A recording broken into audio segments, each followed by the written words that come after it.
बच्चों, कैसे हो आप सब ठीक?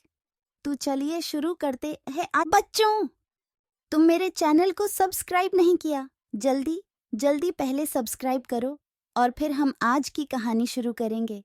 अगर तुम सब्सक्राइब नहीं करते हो तो मैं तुम्हारे लिए और नैतिक कहानियां कैसे बना सकती हूँ, इसलिए अभी कर दो क्लिक क्लिक क्लिक। अच्छा, चलो आज की कहानी शुरू करते हैं। बाघ और ब्राह्मण की कहानी बहुत समय पहले की बात है। एक गांव में एक ब्राह्मण रहता था। वह बहुत ही धार्मिक और सत्यनिष्ठ था। गांव वाले उसे बहुत सम्मान देते थे क्योंकि उन्हें पता था कि वह बहुत ही ईमानदार और नेक आत्मा था। एक दिन ब्राह्मण ने गांव के बाहर एक जंगल में एक भयंकर बाघ को देखा। ब्राह्मण ने देखा कि बाघ बहुत ही भूखा और कमजोर दिख रहा था। उसकी आंखों में दर्द और दुख दिखाई दे रहा था। ब्राह्मण ने उससे पूछा, तुम इतना दुखी क्यों हो? क्या हुआ? बाघ ने कहा, मैं बहुत ही भूखा हूं और मुझे कोई भी खाना नहीं मिल रहा है। मैं मर जाऊंगा।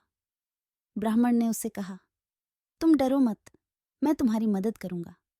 ब्राह्मण ने बाघ को अपने साथ गांव ले जाया और उसे अपने घर में खाना खिलाया।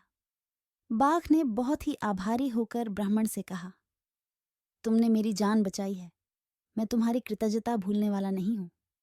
दिन बीतते ब्राह्मण और बाघ में एक गहरा दोस्ती हो गई। वे एक दूसरे के साथ समय बिताते और एक दूसरे की मदद करते।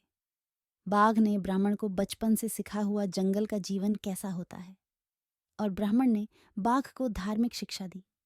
एक दिन गांव में अचानक एक बड़ा महोत्सव हुआ। गांव वाले ने सोचा कि इस महोत्सव में कोई विशेष अतिथि बुलाएंगे। उन्होंने तय किया कि बाघ को उनके अतिथि के रूप में बुलाया जाए। बाघ ने ब्राह्मण से कहा, मुझे यहाँ नहीं आना चाहिए, मैं एक जंगली जानवर हूं। ब्राह्मण ने कहा, तुम मेरे दोस्त हो, मैं तुम्हें अकेला नहीं छोड़ सकता।